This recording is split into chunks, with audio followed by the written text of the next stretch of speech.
Welcome back to the Pro Ticker Podcast, your Thursday morning edition covering major financial magazine headlines, everyone. We've got quite a stack of sources today, looking at articles from CNBC, Bloomberg, Yahoo Finance, really trying to make sense of the last 48 hours. It's been chaotic.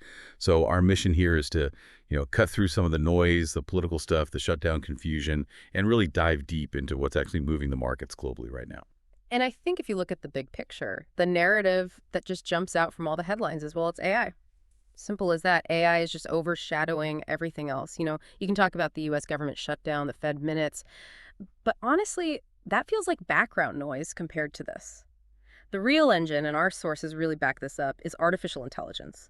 It's what's pushing the S&P 500, the NASDAQ composite, to these new records, mostly driven by that information technology sector.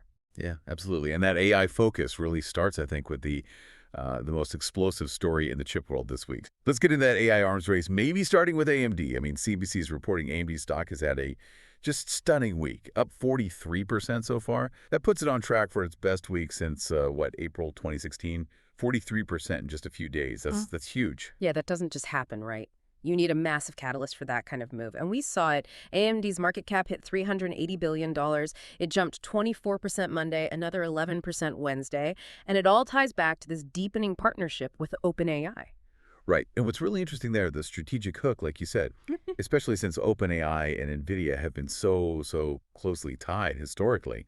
This deal, it involves OpenAI potentially buying billions in AI gear from AMD. But the kicker is potentially taking, a 10% stake in AMD. Based on hitting certain stock price targets and partnership goals, that just fundamentally shifts the landscape for investors, doesn't it? It sort of proves AMD is a real viable competitor at scale against NVIDIA and AI. It really does. And the contrast then comes from NVIDIA itself. Reports on CEO Jensen Huang's reaction. He apparently called that 10% equity piece imaginative, unique, and surprising. Crucially, before the product is even built, he then apparently added it was clever, I guess, which is interesting phrasing. Wait, imaginative and surprising. Does that sound like genuine skepticism to you? Or is that more like maybe corporate speak trying to downplay a competitor's big win? I mean, does he really think AMD won't deliver the product, or is it just posturing? That's the million-dollar question, isn't it? It's very telling language. He acknowledges the financial structure is clever, giving away equity for future business commitments is smart. But yeah, casting that little bit of doubt on the product delivery itself feels like NVIDIA saying, okay, AMD made a move, it's serious, but also trying to reassure their own side, we're not sweating it yet. It's kind of a classic playbook when the competitive lines get redrawn so fast. And they are being redrawn incredibly fast. It's not just the chips either, is it? This AI frenzy is moving into the physical world. Physical AI seems to be the new focus, especially with SoftBank. CNBC and Bloomberg both had pieces on this. SoftBank shares soared, over 11%? After they announced they're buying ABB's robotics division for about $5.4 billion. Exactly. And this looks like Masayoshi Son's next huge bet. He was explicit about it.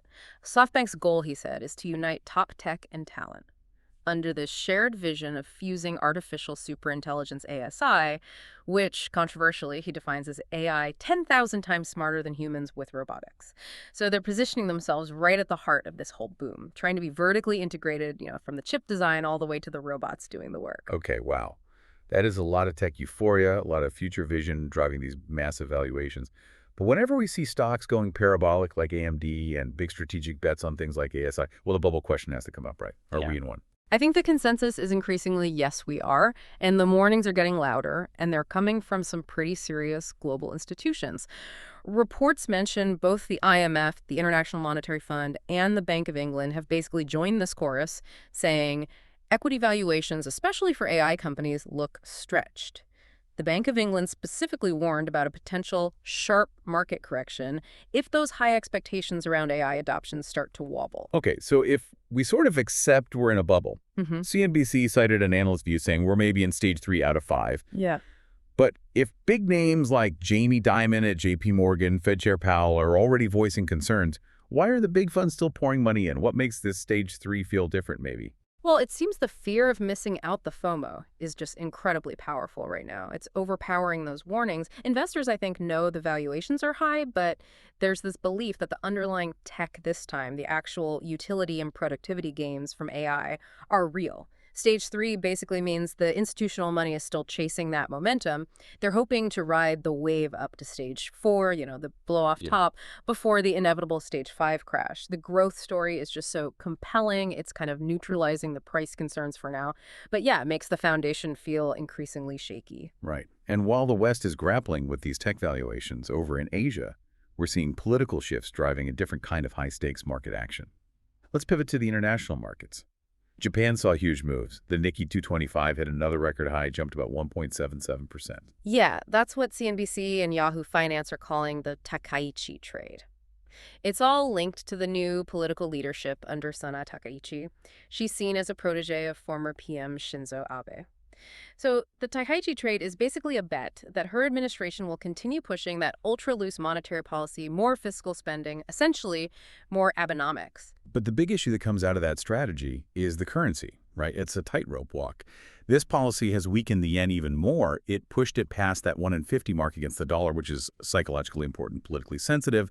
Saw it trading around 152.71 this week. And that weak yen carries huge geopolitical risk. CNBC pointed this out. It risks really angering U.S. President Donald Trump, especially if he wins the upcoming election. Trump has specifically called out Japan before for, as he put it, killing their currency to get an unfair trade advantage. So the question is, can Japan afford that kind of trade friction? Or will the currency pressure force Takaichi's hand pretty quickly? Yeah. Moving from trade concerns to maybe outright trade leverage, China made a pretty significant move, didn't they? Just weeks before a potential Trump-Xi meeting. They did. According to Bloomberg, they tightened export controls on rare earths and related technologies. And this isn't just about the raw materials this time. It's described as a major upgrade because it now includes intellectual property, the actual technologies used for extraction, magnet making, things like that. It clearly gives Beijing new bargaining chips for any upcoming trade talks, especially around things like defense tech and those advanced semiconductors everyone wants. And China's also flexing its muscles on the tech supply chain front, too, based on reports. They blacklisted that Canadian research firm, Tech Insights, put them on their unreliable entity list. That's right. And that came right after Tech Insights published work basically breaking down Huawei's newest AI chips, identifying key parts from companies like TSMC and SK Hynix. So it just highlights this escalating global friction over who controls the tech supply chain, who gets access to the critical components. It's becoming a real battleground. Okay, switching gears slightly, but staying in Asia, a quick note on Hong Kong banking volatility. We saw HSBC make a proposal to take its subsidiary, Hang Seng Bank, private. Yeah, a huge proposal. Valued Hang Seng at over 290 billion Hong Kong dollars, that's around 37 billion US. And predictably, Hang Seng shares just shot up over 25% on the news. Meanwhile, the parent, HSBC, saw its shares pull back a bit. Analysts quoted by CNBC suggested this move addresses that kind of inherent awkwardness of parent-subsidiary double listings, which can often muddle valuations and capital structures. So it's a simplification play. Okay, let's pull back to the big macro picture again. The U.S. dollar index, it's rallying hard, hitting a 2-month high, according to Bloomberg. Why the sudden rush back into the dollar as a safe haven now? It seems to be a mix of things, partly external political uncertainty, partly a lack of news domestically. Here in the U.S., the government shutdown means we're not getting a lot of fresh economic data that could potentially move markets or weaken the dollar narrative. So silence kind of helps the dollar bears. But externally, you've got these political risks, flaring up Japan, walking that currency tightrope we mentioned, and also deep political uncertainty in France right now. That tends to drive funds back into the perceived safety of the greenback. Right, that French situation sounds pretty precarious. CNBC reporting President Macron has just 48 hours to name a new prime minister. Yeah, and that new PM steps right into a mess. They've got to tackle France's debt, a projected deficit of nearly 5.8% of GDP. And the whole political deadlock seems to hinge on Macron's really costly, really unpopular pension reform. Economic advisors are warning, look, if they freeze or scrap that reform, okay, the budget cost is huge, but maybe more importantly, it would be a catastrophe for France's political credibility. It suggests if they can't push that through, can they manage any tough fiscal reforms? Big question mark there. Okay, speaking of major financial shifts, let's talk about the blurring lines in finance. We're seeing big U.S. banks finally starting to embrace digital assets, something they really fought against for a long time. It's a significant shift. A CNBC report highlighted Citi Ventures, that's Citigroup's VC arm, actually invested in BVMK, a stablecoin infrastructure startup. That's a major U.S. bank putting money directly into a space they previously viewed almost as competition or even a threat. And the why seems pretty clear now, right? Stablecoins aren't just for crypto enthusiasts anymore. They're increasingly seen as really useful tools for cross-border payments. They offer speed, low cost, 247 settlement. Visa's data suggests something like nearly $9 trillion in stablecoin transactions happened in the last year alone. That's a huge volume. Absolutely. And the regulatory picture seems to be the key catalyst making banks more comfortable stepping in. BVNK's co-founder actually credited the U.S. Genius Act for creating a clearer, more favorable framework. That legislation seems designed to legitimize stablecoins for international corporate use. And that's apparently giving the green light for big players like Citi, like JP Morgan. They launched their own JPM coin, now JPMD token, and BNY Mellon to get more involved.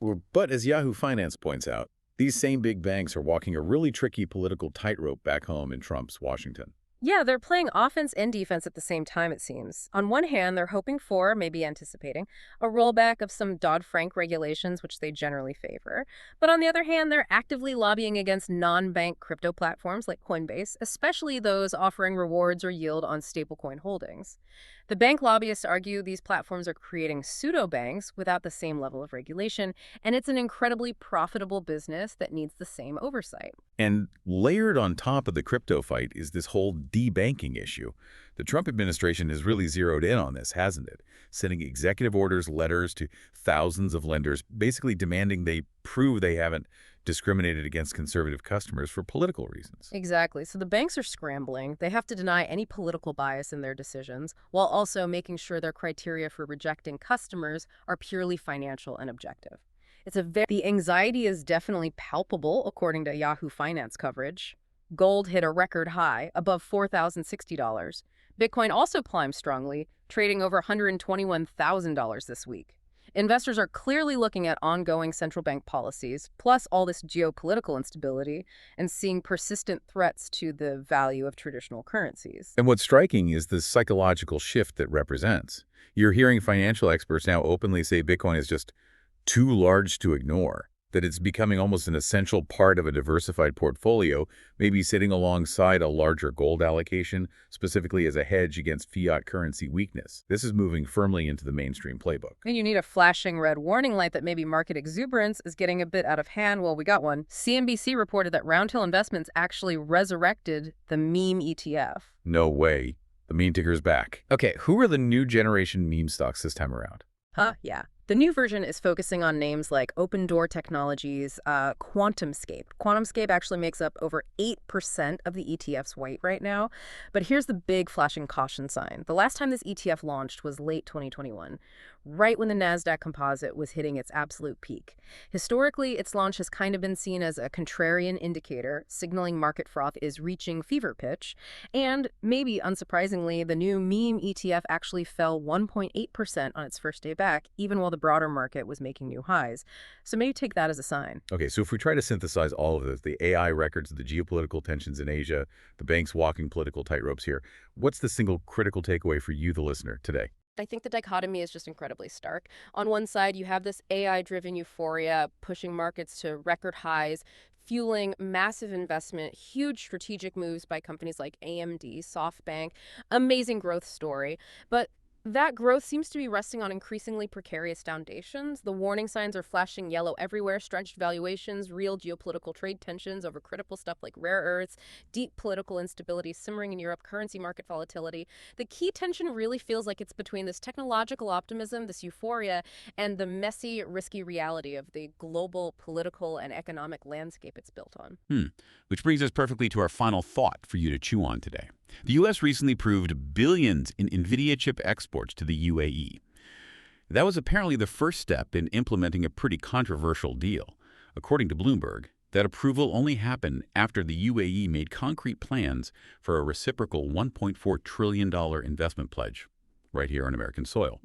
So the question is, are we actually witnessing the dawn of AI chips becoming the world's most critical foreign policy currency? You know, a high-tech resource that dictates geopolitical influence, maybe even effectively replacing oil in that role. Something to think about.